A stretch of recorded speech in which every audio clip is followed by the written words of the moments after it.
I feel like I've kind of been a passenger along with my guests with what they've been doing over the past couple of years. What started as a small fledgling tamale delivery business is now a fully realized, beautiful restaurant that is absolutely packed.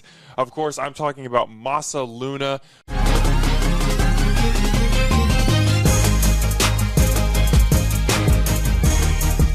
Hey there, Omaha. Welcome into another episode of Hurrdat Hoppen. I'm your host, Dan Hoppen, and there are a few things that I enjoy more than seeing like a concept or an idea of a restaurant or some kind of food business like fully blossom into something. And I feel like I've kind of been a passenger along with my guests with what they've been doing over the past couple of years. What started as a small fledgling tamale delivery business is now a fully realized, beautiful restaurant that is absolutely packed. Of course, I'm talking about Masa Luna, and I have the owners of that business here with me today, Carlos Cuevas and his wife, Gillian Cromwell Cuevas. Guys, I'm so excited to have you back on the show. It was about a year and a half ago that you came on the first time, and at that point, this tamale delivery business had barely started, and now we've got like an amazing restaurant that I've been to many times, and I can't wait to talk about. Welcome back to the show. Thank you so much for having us. Okay, so if somebody has not been to Masa Luna yet, or if they're hearing about it for the first time, I want to roll out the red carpet for you guys.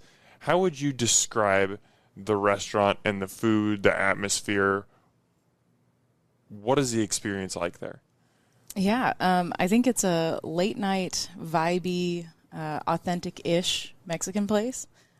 We do cater to 21 and over. It is a bar, and we serve really delicious food. So late night eats. Authentic-ish. Authentic-ish. What does that mean? It means that we are authentic to ourselves, but it may not be traditional Mexican food. It's not going to be what you find at many other places in town. It's going to be a unique experience. What do you think, Carlos? Yeah. It's kind of a weird mix of mashup stuff. Definitely, like, we have some things that are a little homage to the neighborhood, you know, being in a little Bohemia now. And, definitely authentic-ish. Some fillings may not be the typical fillings in tamales, like we've always done, but I think getting that across to other people who have never heard of us is a good describer, so that they're not expecting just a classic Midwest Mexican restaurant, you know.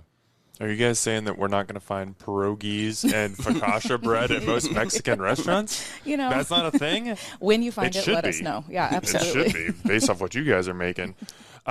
You mentioned it there, Carlos. I want to let people know where you're located. Little Bohemia, 13th and William.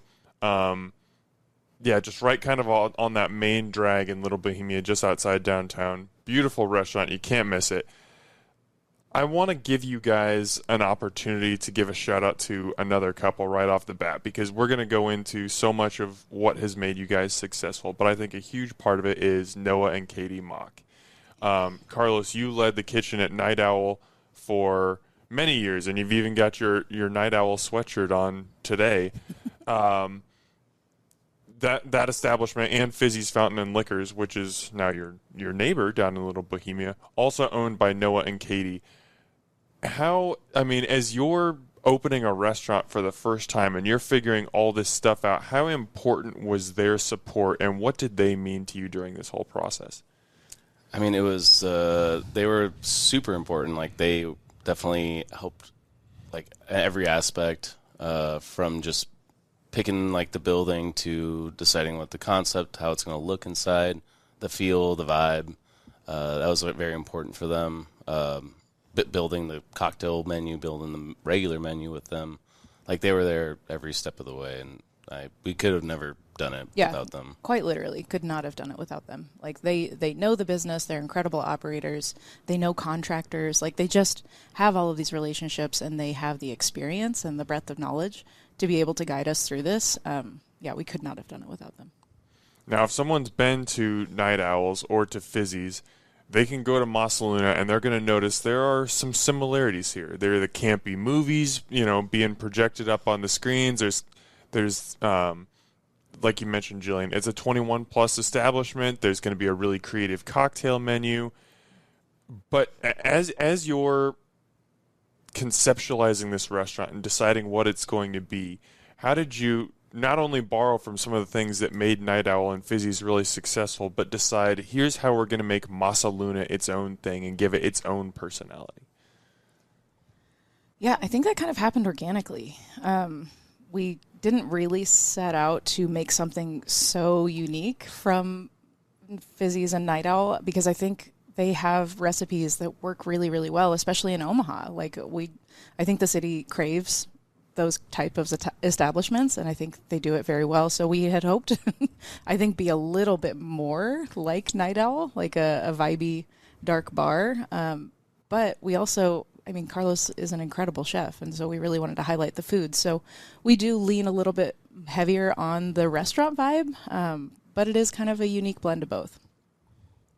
Yeah, I agree with that. I think it's definitely, we took things that we were like, I love this about Night Owl, I love this about Fizzy's, and tried to replicate it, but put our own little spin on it. Because they were like, yeah, we need to make it its own unique thing. Like, definitely like having some focal points, like the upstairs is its own loungy, cool area.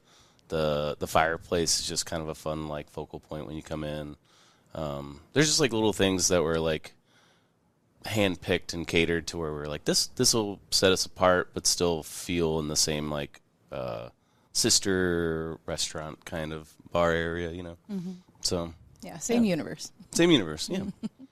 You said it, Jillian. Carlos is an incredible chef, and I could not agree more. So let's talk about food. Where does your shared love of tamales come from? I think our wedding, we did tamales for our wedding. I grew up in California eating tamales and loving them, but I was a vegan for 18 years, and in the Midwest, it's really hard to find vegan tamales. And so I wanted to have kind of that warm and loving food for our wedding, and Carlos was gracious enough to make 600 tamales for our wedding. Yeah, gracious enough. Yeah, we're a little trauma bonded in that, I think. Yeah. That's a good way, though. Yeah, yeah. Well, tell me about that story, because you talked about it a little bit on the podcast last time. I want any new listeners to also know about it. But, yeah, you guys decided, you're going to get married, and Carlos says, you know what, I'll do the food. I'll make tamales. And you made tamales for 200 people, about 600. Why? And how? I'm trying to think back to my wedding. I could barely even remember my own name on the day of my wedding, like trying to figure that all out. The thought of cooking and preparing and like ordering what the service style is going to look like and everything, I would have absolutely just fallen to pieces. I think my brain would have just oozed out of my ears or something if I had to handle that. Why did you take this assignment on, and then how did you execute it? I think we just sat down and we were like, man, most weddings, the food is kind of just like, meh, it's like, it's fine. It's wedding food, and that's unfortunate, like that's kind of the vibe. But we just wanted something that was good, and I don't know. As a chef, I was like, I want to make food for my wedding. I don't know. I guess every chef probably just wants to be in pain all the time, because I'm like, yeah, I'll do that. That sounds fun. I was going to say, man, there are other places in town that do tamales that you could have contacted, but you love pain, so you put yourself through it. Yeah. And we also had a community of folks who were helping us complete that, because it was a huge amount of work. So we had a lot of friends and family helping roll tamales, and it was like, tamales are fortunately something that you can prepare in advance and freeze and then kind of have steamed up. So we had a lot of help on the day of. Yeah. It was a community thing. Definitely took a village to bring it all together, and even like having all the Night Owl staff help make just drinks as their gifts for us and stuff. That just it was more of like a community kind of like wedding where people were just helping out, and that was their gift to us, and that's I appreciate that way more than like some random spoon from Williams-Sonoma or something. Right. So it definitely made it for a memorable experience. Yeah. That is so cool. And now you have that memory forever. I'm sure that there are some rough memories inside of that memory, but overall it's like, yeah, we catered our own wedding, and I guarantee anyone who went to that wedding has not forgotten the food anytime soon. Jillian, the last time you were on, I want to kind of lay out for people, like, because I think tamales are definitely becoming more popular. More people know what they are, but there are probably people listening to this who don't know what a tamale is. And the last time you were on, you made up a word. You I feel like it is a word, but you yeah, all right. described the texture of a tamale as squidgy. Squidgy, yeah. Which it is not a word. But Okay, great. but as soon as I hear it, like, somehow I can't define it, but also I'm like, yeah, that's right. What did you mean by that word, and how does that describe the texture of a tamale? Squidgy, so I guess you're right, it isn't a word, but maybe it's like a portmanteau. It's like maybe it's not. So like squishy, but also like springy. Ooh, okay. Yeah. You know what I mean? Like there's something to it where it is this unique texture. But we also have named our cat this now. So your cat is named Squidgy? Yeah. Really? It's technically Squeegee Kiefer, okay. but we call him Squidge. Yeah. Yeah, but squidgy is kind of the texture of masa, I find, once it's steamed, which is like springy and soft and delicious and buttery and all those things kind of encompassed in that one not word. And it's filled with meats or vegetables or just any kind. Basically, you can fill it with whatever you want. Totally. Like you could do dessert tamales. I'm sure those would be fantastic too. And it's become one of my like low-key favorite things to eat when I find them on a menu, when I find someone who's doing them right, and you guys are definitely doing them right. We'll get into the background of your business more, but as I mentioned off the top, you guys started as a tamale delivery business. So you were just making these on days off at Night Owl, and then you took orders online and delivered them to people's homes. And you did this for many months, and every week you would have 3 or 4 different options. And they were very creative. Like each menu, I was like excited for it to come out because I was like, I have no idea what's going to be on here. There could be a cheeseburger tamale or a pulled pork tamale, or there could be just an amazing elote tamale. Like you were pulling inspiration from everywhere. And as I look at your menu at Masa Luna now, there are 3 tamales on there. And, like, I can only imagine you have all these tamales that you've created. You have all these in your brain that you were like, ooh, I wonder if we could do that. And you have to distill. You can't have 25 different tamales on your menu or your kitchen is going to go down in flames. Yeah. So you have to distill all these ideas down to these 3 that we're going to offer. How did you decide on those 3 that were going to be your signature offerings? I think we definitely went through like what were the hits. Definitely the mushroom one that we had, the vegan mushroom one, was one of our classics. I think it was one of the first ones that we made that we were like, this is really awesome. It's a great vegan option. And I don't know. I think the other 2, maybe we looked through our old Excel sheet of just deliveries and what was mostly ordered. Yeah, what sold well. Yeah, and I mean, it is a really tough process because it's not choosing favorite children. Like, I'm not going to say that it's all the way up there, but like, it's hard because you do have your favorites and then you have things that sell well, things that people will enjoy. And we recently changed our menu at Masa, so we've kind of gone through this process for a second time of choosing tamales, and it's hard. It's not easy, but we're trying it out. And that's kind of the thing. We do plan to rotate the menu seasonally, so we're not committed to these tamales. So if they don't sell, we get to change them next season. Yeah. Oh, you guys just changed the menu? I'm sorry. We just changed it on just a couple days ago. On Friday. So. Oh man! Well, this is both exciting and distressing because I already had like so many other things that I wanted to try, and now you're gonna make me. Gosh, I'm gonna be like paying rent. I'm gonna be there so often. Excellent. We love that. You mentioned like. A lot of tamales, yes, are filled with some kind of meat, and the cochinita pibil is a signature that you guys have. But something that you guys were very, something that was very important to you, even going back to the delivery process, is we're going to have vegan and vegetarian options as well. And that's not just with the tamales, that's throughout your whole menu, whether it's the appetizers, the tortas, the tacos, small plates, everything. And I'm sure some of this goes back to Jillian. You mentioned, you were vegan for a long time. What made, like, throughout this entire concept, it's been very important for you guys to be inclusive of all diets and all really dietary choices. Why? Because in a lot of cases, it would probably be a lot easier to do mostly meat-forward things or not focus as much on the vegetarian stuff. That's not what you guys have done. Why? I don't know. I just think about, the many years that Jill and I have been together where, like, we would look at restaurants and be like, oh, there's not that many options for Jill, so let's find something else maybe. And so we always ended up going to maybe like a Asian or Indian place or something that always had an option for vegan people or vegetarian. And I felt like it was important because, those people got to eat too. And I feel like a lot of places, if they put something that's vegan out there and it's just kind of... They just slap it on the end of the menu. Yeah, it's kind of so like here's your salad. A second thought instead of actually taking the care and being like, yeah, I want to make something that's tasty and is vegan or vegetarian or something that makes people happy. And that's all. That's all we really want to do. Yeah, Dan, you said it. It's about being inclusive. And, as a vegan, going to a place that only has one option doesn't really feel that fun. Like, we want to have at least a couple of options, something that folks can choose from and say, I could do that or that or that, Having options is really important. Well, I'm happy to report I'm not a vegan. I enjoy great vegan food, and when restaurants actually do put time and care into it, it can be absolutely delicious.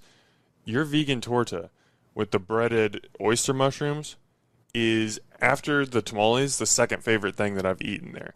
So good. It's wonderful. Yeah. It's also the size of a football, but it's a delicious football. And I'll just go out and say I enjoyed the mushroom taco more than I liked the al pastor taco. Not that the al pastor taco is bad by any means, but I remember seeing videos on Instagram of you guys like cutting the meat off the trompo, and I was like, oh, I can't wait to have that. And then the mushroom was just so good. I was just like, holy cow, these guys are killing it. You're killing it. Yeah. Getting back into tamales, Carlos, you mentioned the first time you guys were on that your mom's classic tamale, it was cheese, carnitas, and corn. Will that tamale ever grace the Masa Luna menu? Maybe like as a special, or maybe if we end up ever doing some frozen to-go stuff, it might come back around.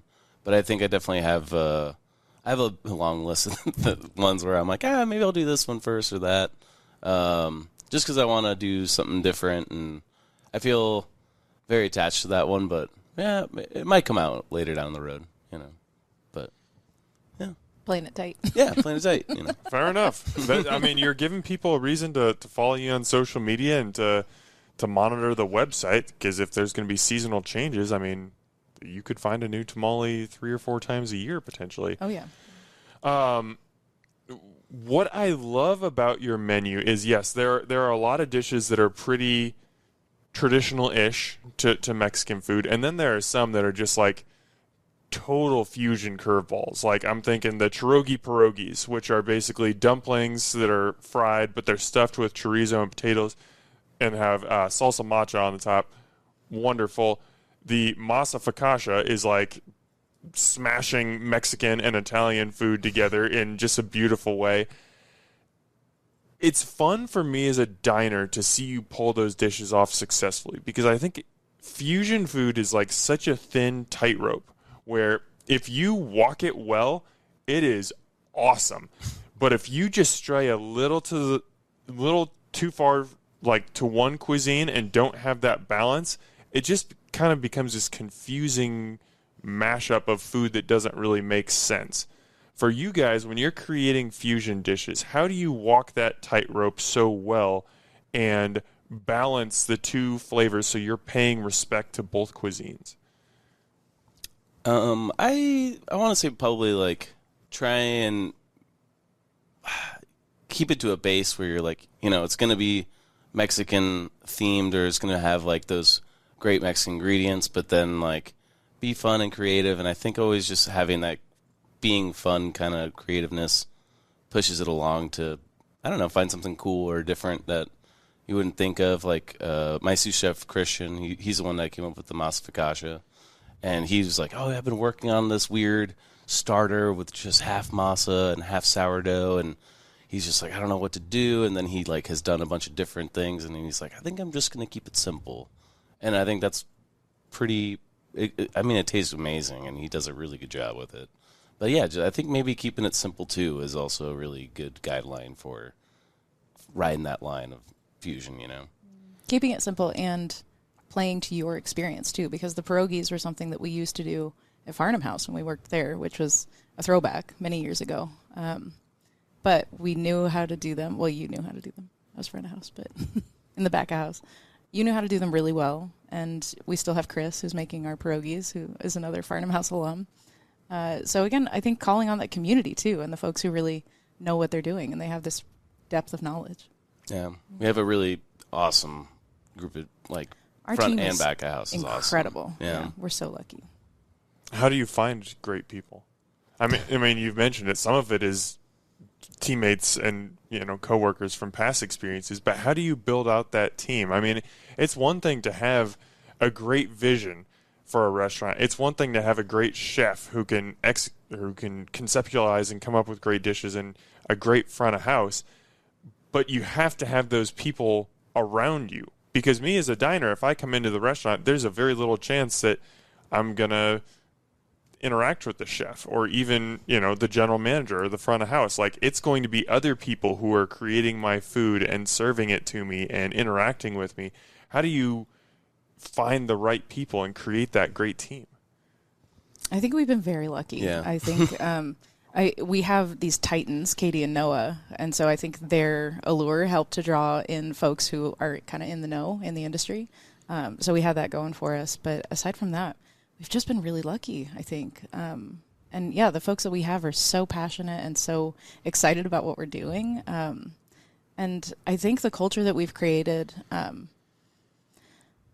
draws the same kind of folks in. So we've had a lot of word of mouth, not only from the folks who work with us, but from guests who come in and say oh, I might want to work here. And it just kind of builds on itself. It snowballs. What about that culture do you think is so alluring?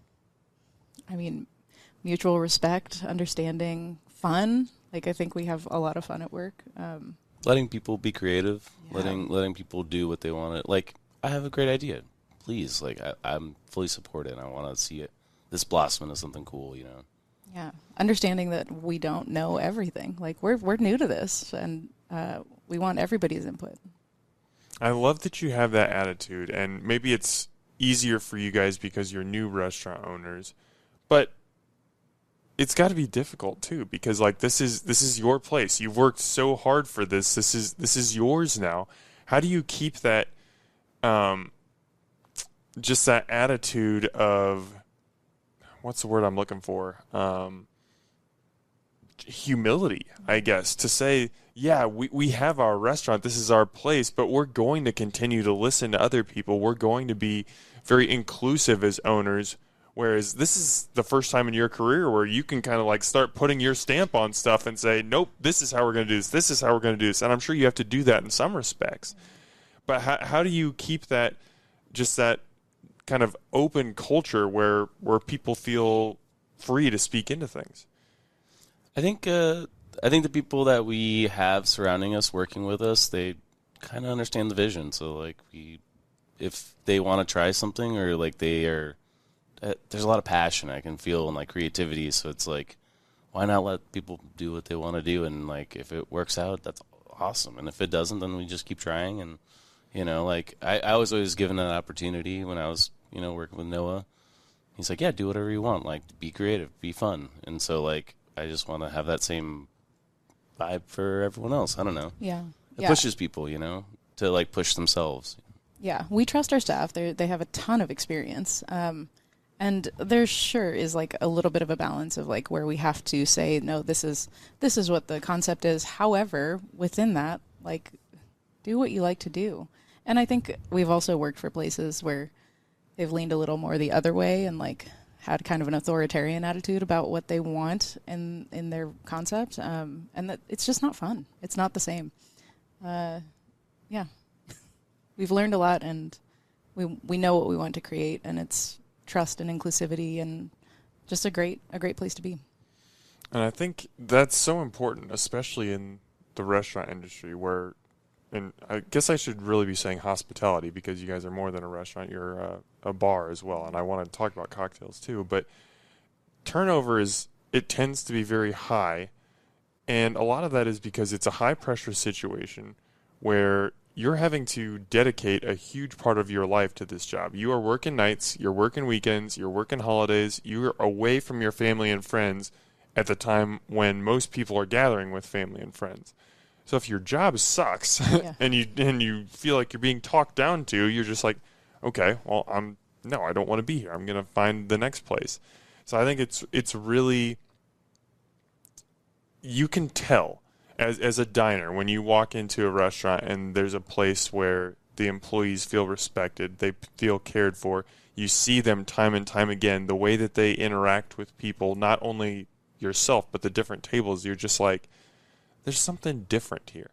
And I want to commend you guys because I think you have taken that vibe that definitely exists at Night Owls and at Fizzy's, and you've extended it to Masa Luna in a slightly different way, but in a way that continues to pay respect to what Noah and Katie have built. So no question there. Just great job. Keep being awesome. I mean, I do want to say that we can't take full credit for it. Like it has been, the culture has been a co-creation of everybody who works there. Like it's not just us. It's everybody respecting each other. Yeah. We're very lucky. Yeah, definitely. All right, let's talk cocktails real quick.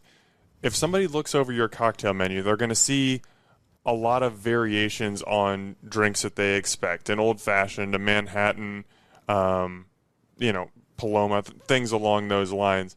But none of them, like, they start from that base, and then they just go in crazy directions. And you guys have fun with the classics. How did you, when you were coming up with this menu, how did you kind of construct these different drinks and decide, well, we're going to, you love an old-fashioned. That's awesome. We're going to serve you something that has that flavor, has those, like, aspects, but is also going to be completely different from anything you've had before. I think when we were coming up with the cocktail menu, Noah and our bar manager, Benny Markson, they both worked really hard. And then also using people from Night Owl and Fizzy's kind of putting in their 2 cents or building like little parts of the menu as we were getting it all together. And everything was like, we want it to be something familiar, totally different at the same time, using a lot more culinary stuff. So like our pastor highballs, using our al pastor marinade that we use for our meat, for our spit. And then we also have the Mole Takes Manhattan, which is using the mole that we make in-house, and just trying to incorporate those kind of fun flavors into something that you don't normally see on a menu. So hopefully it like translates well to people who aren't like big drinkers, or maybe they are. It kind of, I don't know, it's kind of for everyone. I feel like you can find something. Yeah, there's something on the menu for everybody. And I think, I mean, not to pull the curtain back too much, but there were a lot of trial and errors on that cocktail menu, and it takes a long time to develop those really balanced flavors in every one of those drinks. So yeah, big kudos to Ben and to Noah. Yeah, because you can't just throw something on the menu and say, okay, this is going to be our take on an old-fashioned, and then just take the flavors in a completely different direction. You have to have something that is reminiscent. When I take a sip of that, I'm like, okay, yeah, this is an old-fashioned. But then the other part of my brain is just like, what am I tasting here? This is an old-fashioned, but not like I'm used to. So that does require a lot of balance. I'm sure it wasn't easy for a lot of these drinks to come together, but they're hitting, man. Especially the Mole Takes Manhattan. I've never been served a drink with a piece of chocolate and an orange before, and have my waiter be like, okay, yeah, take sips and then take different bites, and you'll like experience different flavor profiles. That was really fun. Maybe that's something that's more common than I realize. I have not seen that much around Omaha, and I absolutely love the idea, and I had way too much fun with that concept. Yeah, that one was really fun because when we were building that one, I got to, because I'm not a bartender. I have no idea what they're doing, but I get to just be a part of it and get to drink a little bit. I'm like, all right, this is fun, But I definitely, when we were doing that, and where my mom lives, they do mezcal always with a side of orange with the chili powder on it. And so I was like, maybe we can incorporate that somehow. And then that's when we were like, this might be the right drink for that. And then I think it was either Monica, who's she runs both bars at Fizzy's and Night Owl, as the bar manager there. I think she was the one that was like, add a little chocolate in there, do a little different taste to like highlight the different flavors, because mole is so complex that it's nice to highlight parts of that flavor profile, with those things. Yeah. So, yeah, it's a great drink. It's really tasty. Yeah. What you're describing right now is what I love so much about food and drink. So we've got one cocktail here, the Mole Takes Manhattan. It's got Noah Mock's influence. It's got your bar manager's influence. It's got your mom, this memory that she would have mezcal and oranges together. It's got your mole that you've created. It's got Monica, did you say, who runs the other bars, who says, oh yeah, let's incorporate some chocolate into it too. Just right in this 2 minutes, we've already uncovered 5 different influences, and I'm sure if we peel back the curtain more, we could keep going and keep going. But 5 different influences that have come together into one beautiful item, and they just work so brilliantly together. This is what makes food so great, is that there's such a roadmap that leads to every dish. It's just so exciting as a diner to unpack it. So. Yeah, it takes a village, Yeah, absolutely. Yeah, no dish is just, this is Carlos Cuevas' dish. This is Thomas Keller's dish. This is anyone's dish. There are so many influences that come into it, and that's the beautiful thing about food. You guys have been together for more than a decade now. Mm-hmm. How did you meet? We met working at Brazen Head Irish Pub over on 78th between Cass and Dodge. Yeah. Very long time ago. I was a server, you were a manager, and you were still serving. Yeah, I was bartending, manager, server. Yeah, and we just clicked right away. We became best friends, and the rest is history. Okay, we're going to fast forward to said wedding that we've already talked about. You decide you're going to do these tamales. You execute on the tamales. I'm assuming they went over great. Was there an idea for a business planted in your head that day? I mean, I'm sure you were a little more focused on each other than you were on the food that day. But seeing, hey, we have this food that we're passionate about.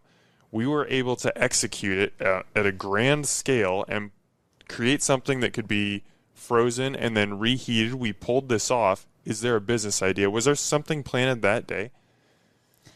I think there was a kernel in the back of our minds. But what really was the genesis is that in COVID, I got laid off. And so I had some time, and we had this kind of idea, and we decided to run with it. We decided that now was the time, and we just went for it. We sent it, and we did the tamale business on Instagram, and it took off. It was so fun and challenging and unique and unexpected. And we enjoyed ourselves. Yeah. And then Noah and Katie coming in and offering us a brick and mortar to go in with them. What an incredible journey it's been. It feels surreal. Do you remember the first discussion that you guys had that it was concrete? Hey, the tamale thing that we've kind of batted around before, let's do that. And then trying to figure out what logistics look like. Do you remember that first conversation? Yeah. I think for me, it's more, so we had a party. We had our friends over for 4th of July for a big picnic. And instead of the usual fare, we served them a bunch of tamales and gave them sheets of paper to fill out little questionnaires of feedback and what they thought about texture and tastes, and helping us pick out names, names and logos. And just kind of, I don't know, everything is always community based. I think for us, it's easier to have everyone else help. It's a lot easier. Yeah, I won't say we're lazy, but we really like to lean on other people. It makes it so much more fun and creative, and I think that is the time where I really thought, okay, we're doing this. Yeah. Why deliveries instead of pop-ups? And I know you guys did pop-ups, but the backbone of the business was delivery. Why was that your preferred method? I think it was just easier for us to be able to, I don't know, we were busy with a lot of other things, and so we could always decide to be all right, let's not do it this week, or let's do it this week. And I always had Sundays off, and that was like our delivery day. So I was like, yeah, it kind of fell into the slots of like when we had free time, and it just worked out the way it did. You know? It gave us a little more flexibility to kind of choose our own hours. And plus, like, who doesn't want food delivered? It's really nice. Especially during COVID. Yeah, no kidding. Yeah. Do we want to leave the house? Nope. No. Do we want to have a freezer full of delicious tamales that we can heat up anytime? Yes. So it made sense in a lot of ways. But I remember thinking back, because even like now, I can only think of 2 or 3 businesses that I think we got like a delivery from the actual business, not DoorDash or, Uber Eats, any of those things. And that was just, that was so nice, like not having to go out, but be able to have something that was available to us at all times. Yeah. Wonderful. First round of deliveries, September 18th, 2023. That was over 2 years ago now. Wow. What do you guys remember about that? Like actually launching the business and taking something that you talked about for a while and putting it into action? That's a great question. I mean, I think we were so swept up in the excitement of it all that we didn't really feel the hardships, because it was hard. Like we did create a business model around a notoriously time-consuming and labor-intensive product, which was, maybe in hindsight not the best idea. But I don't know. I remember having fun along the way. Even the nights that I remember being up late rolling tamales, we still enjoyed it. Yeah. Yeah, it hasn't lost its lust yet, so hopefully it doesn't. Yeah. Fingers crossed. You guys are in trouble if it does. No kidding. You're going to have to be making a lot more pierogies. Yeah. How many, I'm sure this varies week by week, but at the height of Masa Luna tamales, do you guys remember how many tamales you were selling per week? Gosh, I want to say like one of our bigger orders was like 360 a week. I think that was kind of the consistent, was between 2 to like 3 to 350. I think we did have one week where it was 400 or something like that. Yeah, that sounds right. Yeah. And that was about the cutoff for us of like, we can't really Yeah, because we're just 2 people. do much more than that. And you were you were doing it, I think you said Mondays and Tuesdays at Night Owl when you were off, so it's... we were in the basement at Fizzy's. Oh, basement at Fizzy's, we were okay. Just little dungeon tamales, just rolling away, but yeah. Now, why was that not the name of the business? Dungeon Tamales. I'm sure that would have gone off like gangbusters. Is that appealing? Yes. Okay. Super appealing. Great. No, I think you chose it very well. Looking back, I think one of my biggest memories of that time was, and it was really fun for me, like going back, because I'd kind of forgotten just how creative you guys got. I mean, you were turning all kinds of different foods into tamales, and I remember when you would release those menus every week, I'd be like, damn it, we just ordered tamales last week. Like, we can't do this every week, but this menu, like, they've got 3 more that I really, really want to try. Are there any tamales that stick to your mind, like thinking back to that time of, oh man, that was so good, I hope we bring that one back? Or one that, like, you created and didn't know what it was going to, like, if it would go off and people ordered them like gangbusters? Are there any that stick out in your brains? I don't know. I guess probably the most popular one was the riff on the Runza one. The Funza, yes. Yeah. That one is just, I don't know, people I think are attached. They know the Runza, and it's also same vibe as a Runza, it's a stuffed little guy. Mm-hmm. That one really was popular, which we brought on for the new menu. So we got that now on there. And then the Korean one, I think, was one of my favorite ones. Because we did like a kimchi, and then with like pork in there, and then we also had it was the kangpung tofu one. So it was like a chili crisp, like crispy tofu filling. That one was incredible. That one was really fun. I might definitely bring that one back. I like that one a lot. Yeah, the one I think of is the black tamale. Do you remember the filling for that one? Yeah, that was I brought all that stuff from when I visited my mom. Oh, that's right. Yeah, so it was like ash and like chorizo. It was like the goth tamale, right? Yeah, the Halloween tamale. Yeah. Yeah, that one was a really fun one. It was just like chorizo, hard-boiled egg.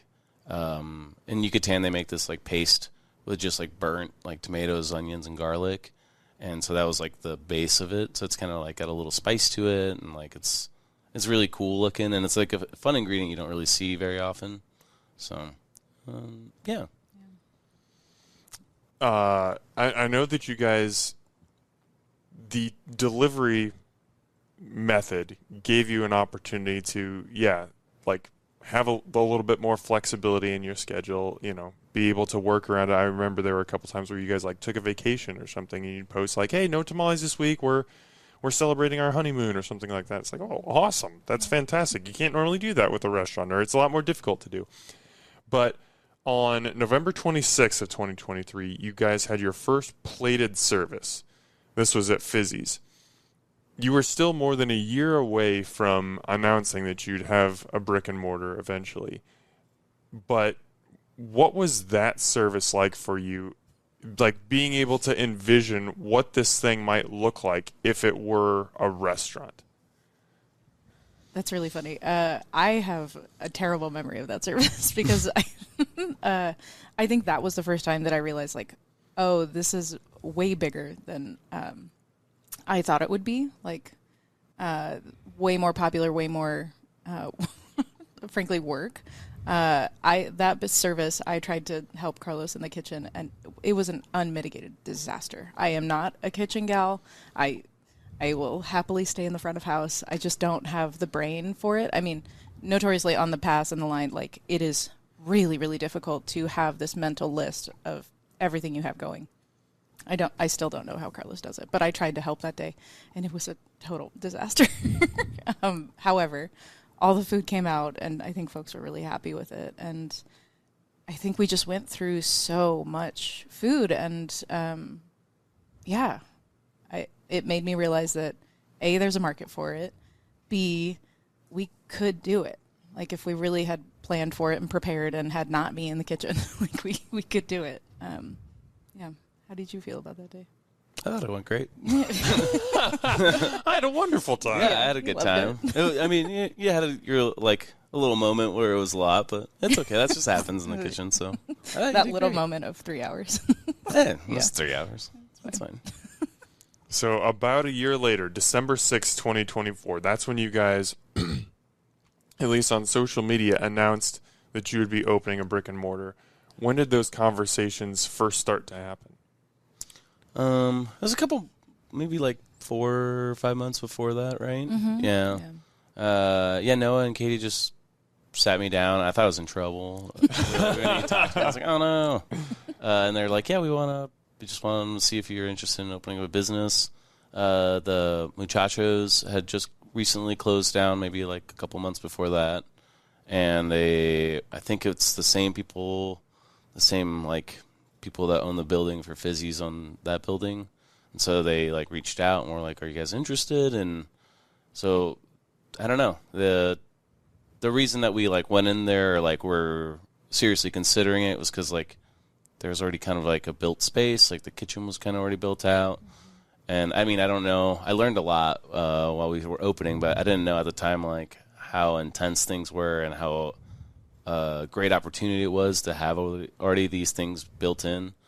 Because Noah and Katie, when they built Fizzy's out, they like built it out, and so they're like, "Yeah, we don't want to do that again." And I was like, "Okay," and they're like, "But this is going to be a great opportunity. We can, do what we want in there, and it's a cool space. Like it's definitely gone through a lot of different hands. It used to be like Outer Spaces, and then before that, I think it was like it's nonprofit, right? Yeah, Mosaic. It was the original location of the Blue Barn before the Blue Barn was over where the Vintage Ballroom is, which is where we got married. So like fun. A little circular symmetry. story there. Yeah. It's been a lot of things. It's lived a lot of lives, and we're really grateful and lucky to be able to carry on the space. Yeah. So you have the conversation, Carlos, with Noah and Katie. What were those first conversations between you guys like when you start talking about, okay, we've got this Yeah. at times fun, Yeah. dungeon tamales business, but now we have an opportunity to blow it up and like make this our jobs, make this our lives. What were those conversations like? I mean, it's really interesting because we, like, of course, you talk about would we do a brick and mortar when we had the delivery service? And we'd always kind of come back to, oh, no, there's so much overhead, and I don't think we would ever really go that route. Or have the knowledge to do it. Yeah, truly. And that is, it turns out, what was kind of preventing us was just this knowledge lacking and like fear of jumping into the unknown. But with Katie and Noah by our sides, like we had a guiding light, and totally it was something we wanted. I mean, what a dream. It's just this incredible, and like their generosity in making this offer to us is still astounding to me. Yeah, definitely. Without them, we definitely would still be just doing deliveries. And and it's this once in a lifetime opportunity that we couldn't pass up. Like you don't.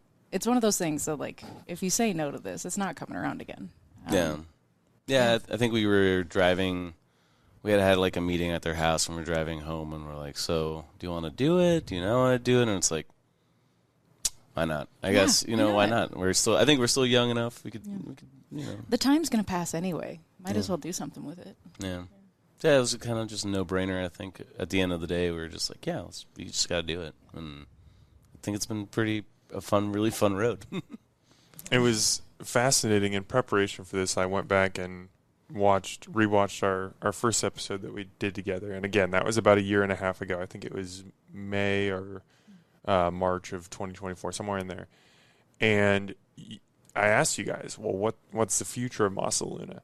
And you talked about having a 1 year and a 3 year and a 5 year plan. And you're like, well, maybe there's a food truck somewhere down the line. We'd like to do some more pop-ups. And I'm listening to this, and I'm like, in less than a year, you guys are going to be building out a restaurant, and you have no idea yet. Is it wild to kind of think back, like, on how quickly all this has accelerated? Totally. Yeah. It's surreal. Yeah. Yeah, it's incredible. We're so lucky. Just, again, so lucky. Yeah. Yeah, it definitely was like, when we were in the middle of it, it felt like it was forever, because I was like kind of in and out of Night Owl, and eventually was like not working at Night Owl, and I was like, because we're like, it'll be open in a couple months. So I'm like, all right, it'll be okay. And then it just kind of kept dragging, because that's just how it is. That's build outs. Yeah. And we like came into it like fully open-eyed, like we know it's going to be longer than we say it is, but it was so much longer than we said it was going to be. Yeah, that was really tough. But yeah, it's crazy to think back that in less than a year we were building out a restaurant. Yeah.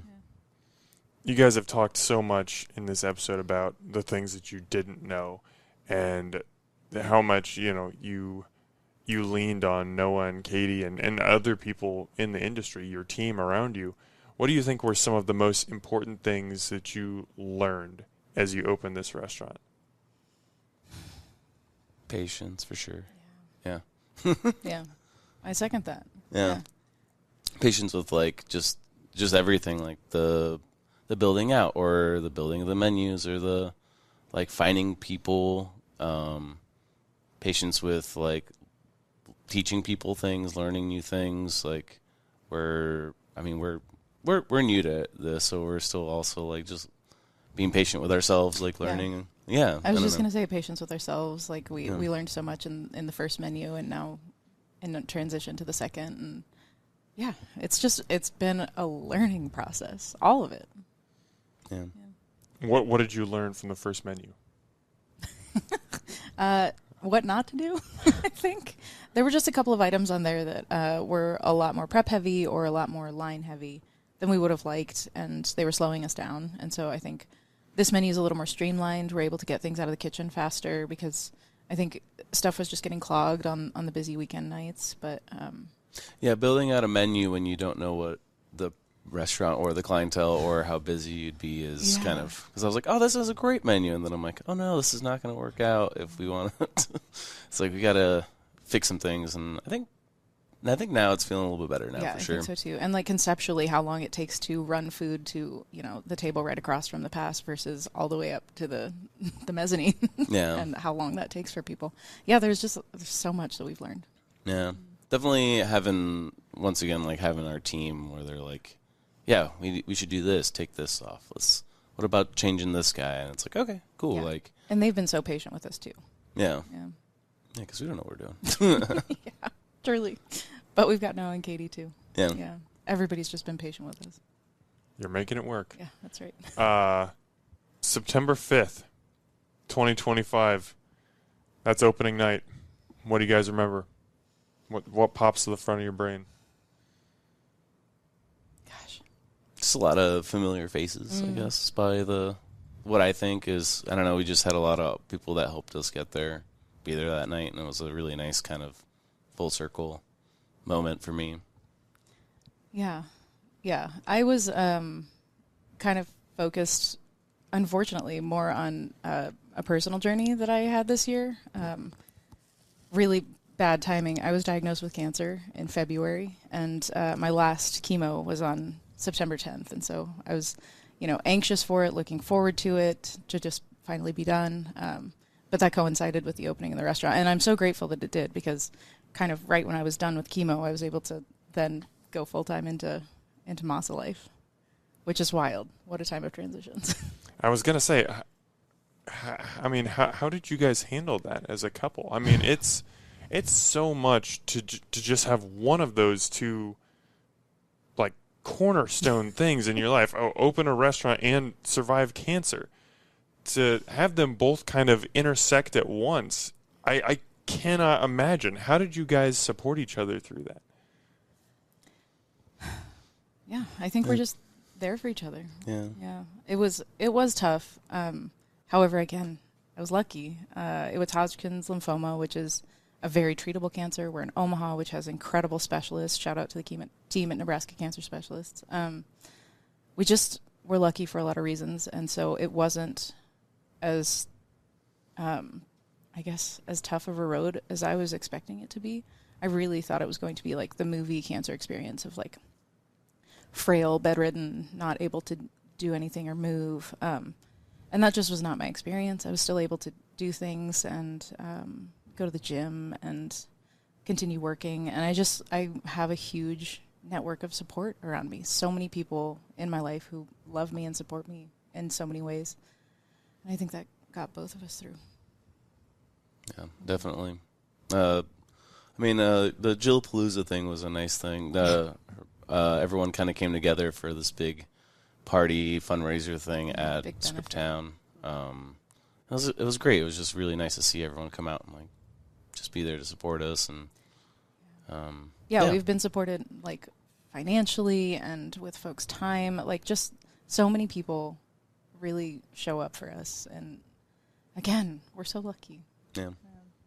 You keep saying we're so lucky, we're so lucky, we're so lucky. And I think that luck plays a part of it. You have to run into certain people. But I think it's also you guys and the way that you've built relationships that has been so important. I mean, you've mentioned so many times, you probably mentioned 5 or 6 different restaurants, back to when you guys met and at Brazen Head, and we've talked a lot about Night Owl and Fizzy's. We've talked about Farnham House. We talked about Scriptown. I mean, we could keep going and keep going. Did you guys realize, like, along the line that you were making all these meaningful relationships that would impact you so greatly down the road? Or do you ever take time to think about that now and, like, look at your web? That makes it sound weird, but, like, just your constellation, that sounds much better, of relationships and how they've kind of helped form you into who you are now?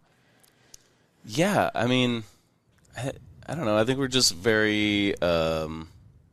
I don't know. We like to surround ourselves with like awesome people that feel the same way that we do, and I was never conscious of it at the time. Like I think I've just lived my life here, and I have done a lot of thinking about it this past year of like how I'm so lucky, how this has come to be, and it kind of feels like unique to Omaha in a way. Like I think Omaha, in particular, because of the fact that we're like a small big city and everybody is like, a maximum of like 2 degrees of separation away. Like you meet somebody, you'll find someone in common. And that's just a beautiful thing about Omaha. And I don't know, you can make these connections that are really deep and meaningful and stay connected here.